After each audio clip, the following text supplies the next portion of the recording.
I once got this email. Hey Coop, can you tell me how your lead nurture process works for Two Brain? I had to smile because this is the answer. You're in it. I'm Chris Cooper. This is Run a Profitable Gym. And today I'm going to tell you about how I start and carry on conversations every single day on our many platforms and how that same strategy can work to grow your gym. So at Two Brain, you might know this already, but we publish 3 to 5 blogs a week. We send 3 to 5 email messages to tens of thousands of people every week. We air podcasts and videos like this one on the Run a Profitable Gym YouTube and podcast channel. And I also jump into our free group, gymownersunited.com, to answer questions and share resources wherever I can. We also publish a host of snack-sized tidbits on multiple social media platforms every day. And every single day, I get Facebook messages from 30 to 40 different people asking for one of our free guides or resources. It's all part of my conversations with friends like you. And get this, the average person has a 6-month conversation with me before they buy anything from me. Usually people wind up asking for mentorship when the time is right for them, but that doesn't mean we have to wait to start the conversation. So today I'm going to talk about having conversations and how that's what really marketing is. If you want to get good at marketing, you have to get good at conversations of all sorts on all modern platforms.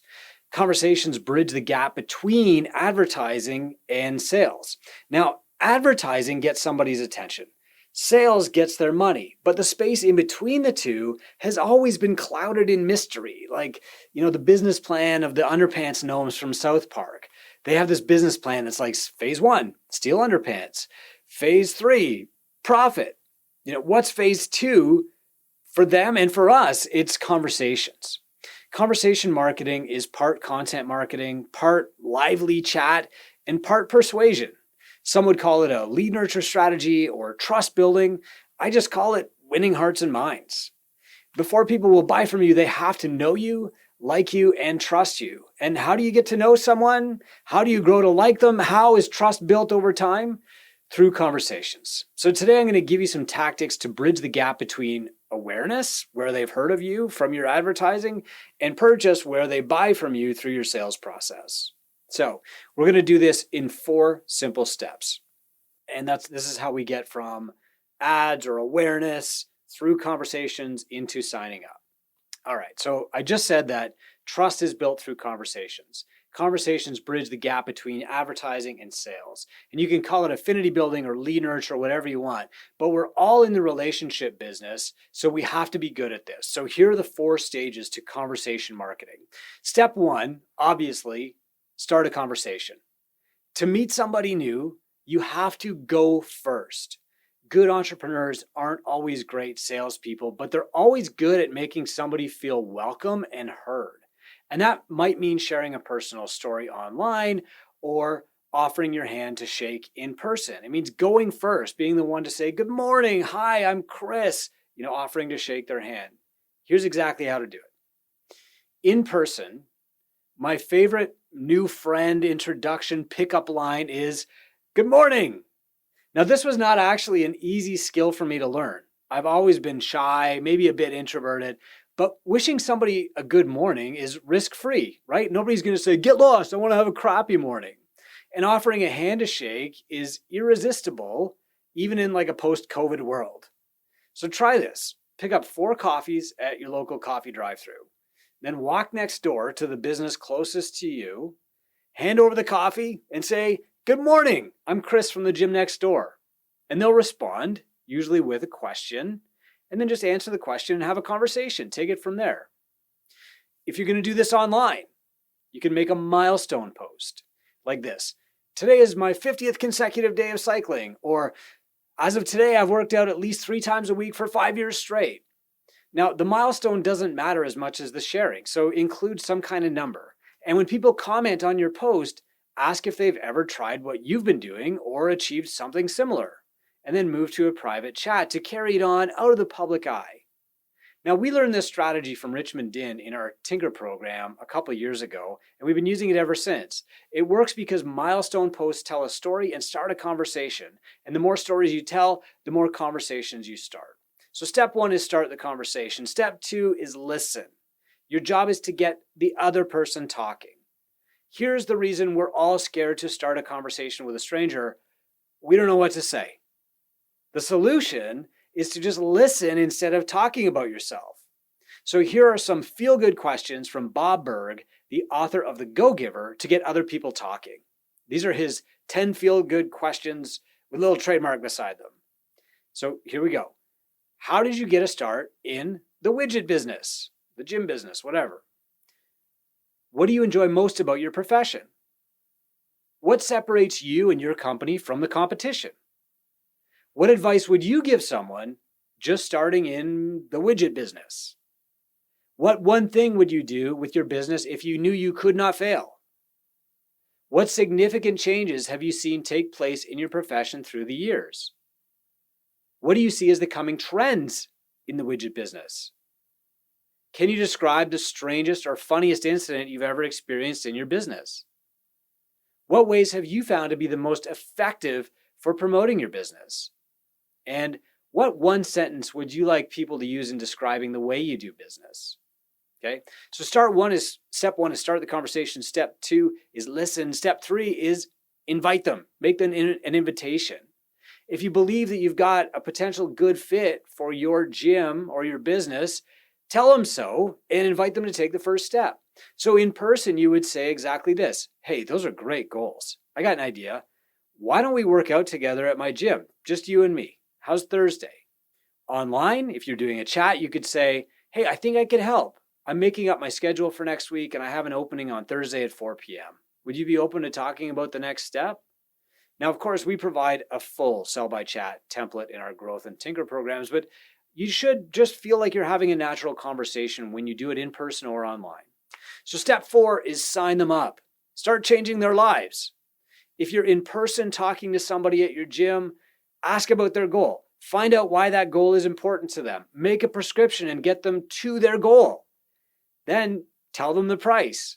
Receive their money and start delivering on your promises. And of course, we provide a full no sweat intro template in our ramp up and growth programs. The key to all this is just to start talking. To become your clients, people must know you, like you, and trust you. Conversations help you check each box. Advertising might start the conversation or get you a bit of attention, but advertising is a monologue. It's one direction. Conversations are a dialogue. So your goals are to start more conversations, to guide more conversations, and then to build relationships. Every relationship that you have must be fed or it will weaken. And you feed relationships with conversations too. So now I've just talked about how to get clients with conversations. Now I'm going to tell you how to keep clients and build retention with conversations. And we're also going to talk about reactivation, bringing former clients back. If you want improved retention at your gym, you have to start more conversations with your current clients. And if you want your departed clients to come back, you got to reach out to them. You have to feed those relationships to keep them alive. And you feed all relationships with conversations. So let's start with your current clients. How do you start more conversations with them? Well, if you're not asking clients about their goals and then tracking their progress, they'll stop training with you. That's the first hint. So the fix is this. Take your 5 best clients out for coffee one by one, and then start the conversation with these questions. What led you to my gym in the first place? What else have you tried that you didn't like as much? And then, how can I help you with the rest of your lifestyle more? Then you want to interview them. You want to make them famous. You want to build them up. You want to tell their story. So you interview them on your phone, and then you share that to your social media channels and your website. And of course, we teach our clients exactly how to do this with step-by-step instructions. And then you move to the rest of your clients after your top 5, and you book quarterly goal review sessions with each of them to talk about their goals and measure their progress. And of course, we teach the goal review process in our mentorship practice as well. Remember though, that the people who joined your gym aren't just going to stay forever if you don't talk to them regularly. Lack of conversation is the number 1 predictor of divorce in marriage and in business. All right, let's talk about starting conversations with former clients. If you genuinely care about people, you will show them by checking in on them, even if your relationship isn't perfect right now. So maybe your feelings got hurt when a client left. Maybe it felt like a breakup. But unless they burned the bridge on their way out, They're probably going to come back someday, and they might just be waiting on an invitation to come back. So start with a story. Send them a message. Hey, Jane, I was just remembering the time, we did that big Murph workout on Boxing Day at my gym. You remember that? Or, hey, John, a memory just popped up on my Facebook feed. Remember that time that you did 100 box jumps in a row? How are things going? We shut our former clients out because our egos get bruised when they leave. We feel like we need to win the relationship or get closure, but you don't. You don't need to win the battle to win overall. You win when they come back. And so do they, because they start moving toward their fitness goals again. Of course, there's about 10% of your clients who are former clients that you don't want back.